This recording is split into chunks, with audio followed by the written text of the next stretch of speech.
İnsan Hakları Konseyi'nin 40. oturumunun yüksek seviyeli bölümünde konseye hitap eden Dışişleri Bakanı Mevlüt Çavuşoğlu, Çin'in Uygur Türkleri ve Müslüman azınlıklara yönelik politikası hakkında konuştu. İnsan Hakları Konseyi'nin 40. oturumunun yüksek seviyeli bölümünde konuşan Dışişleri Bakanı, Çin'in Sincan Uygur Özerk Bölgesi'nde yaşayan Uygur Türklerine ve Müslüman azınlıklara yönelik insan hakları ihlalleri raporlarının endişe verici olduğunu söyledi. Çavuşoğlu, Çin'in terörle mücadele kapsamında masum insanlar ve teröristler arasında ayrım yapması gerektiğini, Uygur Türkleri ve Müslüman azınlıkların kültürel kimliklerini tamamen korumasını ve din özgürlüğü de dahil evrensel insan haklarına uygun hareket etmesini ümit ettiğini ifade etti. Almanya'da Doğu Türkistan meselesi anlatıldı. Almanya'nın Lippstadt şehrinde Batı Trakya Maarif ve Dayanışma Derneği ve Doğu Türkistan Dostluk Derneği'nin ortaklaşa düzenlediği programa özel davetiyle katılan Etik Başkanı Karakaş, Doğu Türkistan meselesi hakkında bilgi verdi. Karakaş, Çin'in Doğu Türkistan'daki asimilasyon politikaları ve bu oyunlara nasıl karşı gelinmesi gerektiği hakkında malumat verirken, Çin'in zulmüne hep beraber karşı durmalıyız çağrısında bulundu.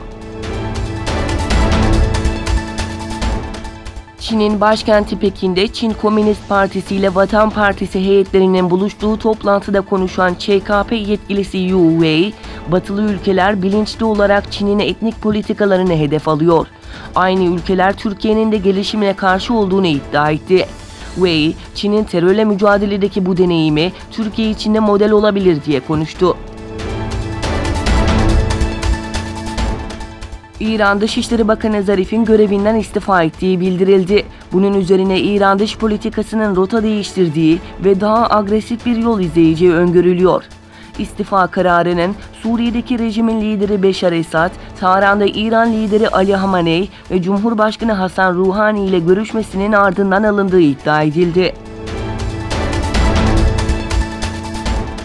Avusturya'da aşırı sağcı hükümet, mültecilere yönelik sokağa çıkma yasağı ve güvenlik hapsi gibi sert uygulamaları hayata geçirmeye hazırlanıyor.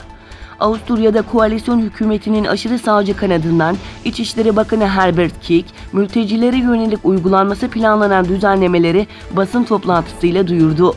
Herbert, 1 Mart itibariyle iltica başvurusunda bulunmuş ancak henüz mülteci statüsü elde edememiş kişilerin kaldığı yurtlarda belirli saatler arasında sokağa çıkma yasağı uygulanacağını söyledi. Kazakistan Cumhurbaşkanı Nursultan Nazarbayev'in kabine üyelerine atama kararnamelerini imzalamasıyla yeni hükümet kuruldu.